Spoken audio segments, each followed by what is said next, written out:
people were in these houses. They were inside these houses. These houses are flattened. These houses are destroyed. One guy out there, his total house has been moved, and when it was moved, he was sitting down.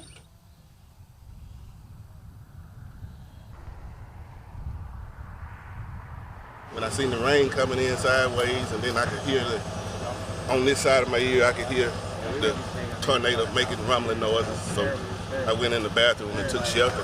When I got out and saw the damage, and it's humbling to see the community we grew up in destroyed.